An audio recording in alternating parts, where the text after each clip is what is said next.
The first match of the U20 World Cup has already reached halftime, and with it, we get to see more from Nigeria in their locker room as they discuss how winning seems impossible. Our favorites, on the other hand, are calm and collected, with Japan's offense only having one thought collectively: more goals and absolute destruction. What's going on, everyone? My name is Animasu, and today we'll be diving into the official release of Blue Lock Chapter 318 titled Yearning for Victory. As always, make sure you've subscribed to the channel so you don't miss any updates, and feel free to drop your thoughts in the comments or chat with me and other fans in my Discord. Without further ado, let's jump right into this week's chapter.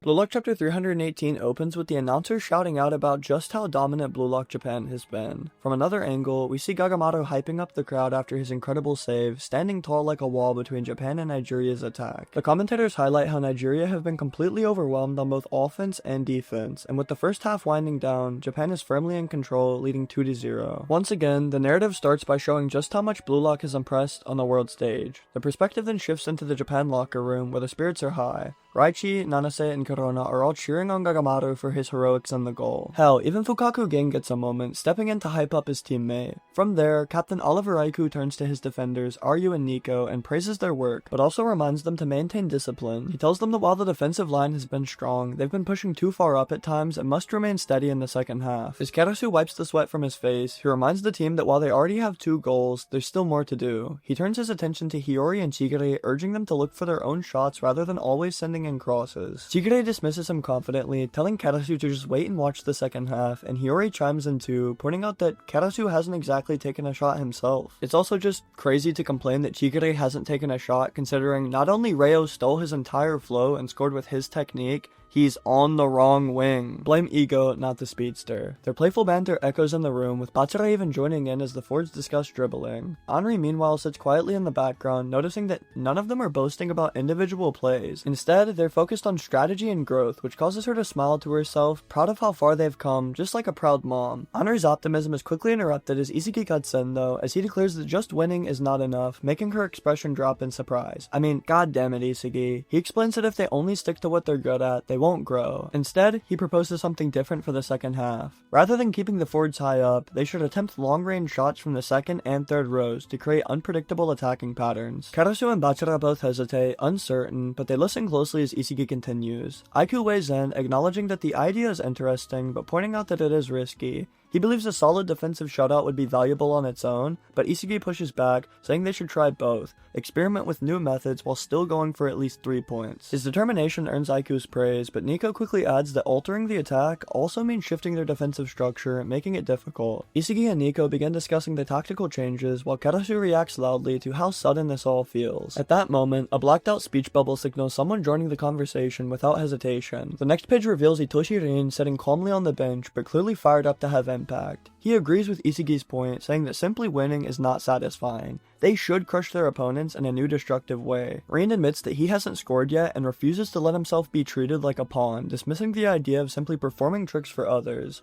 Isagi is energized by Rin's statement, while Aiku simply smiles, recognizing the egos of their star attackers. Before the debate can continue, the man himself, Japan's coach Jinpachi Ego, enters the locker room. He interrupts to praise Isagi, saying that playing cautiously to preserve a lead would betray Blue Lock's philosophy. Adjusting his glasses, he declares that each of them must pursue goals relentlessly, using every second to fuel their own evolution. As the players listen closely, he reminds them that this is the essence of Blue Lock, and they must embrace it in the second half. The scene, however, then abruptly cuts to Nigeria's locker room, where the players look discouraged and weighed down by just the first half. Bello mutters that it's no use, while Aboa admits that defeat seems inevitable, leaving their exhausted goalkeeper to cry out for help from a new character, Nigeria's coach Gambari. He tells the team that Blue Lock is not playing around, while explaining that Japan has controlled the tempo of the game and maintained their offensive power, even singling out one player at the center of it all, Isagi Yoichi. The coach acknowledges that Nigeria's normal strategies are not working, aka pass the ball to Anazi and pray for a goal. Sitting on the bench with a towel over his face, Anazi admits that this is unlike anything he's ever experienced. Kuso, usually stoic, even takes off his goggles in disbelief, and all of the Nigerian players are stunned as Onazi admits that this is the harsh reality of the wider world. But instead of remaining defeated, Onazi suddenly rips the towel off of his face. To everyone's shock, he's smiling. He declares how incredible Blue Lock is and marvels at the level of competition they're facing. He continues by saying there are players out there who are truly ahead of them, and that excites him. More than anyone else, he points directly to Isagi Yoichi as the rival he wants to challenge. Anazi clenches his fist and turns to his teammates, asking what makes Japan so strong. Bello points to their precise attack patterns, while Aboa notes that every player is constantly pushing towards goals, refusing to rely on just one forward. Anazi emphasizes that Nigeria must adopt the same mindset, acting boldly instead of waiting for him to create opportunities.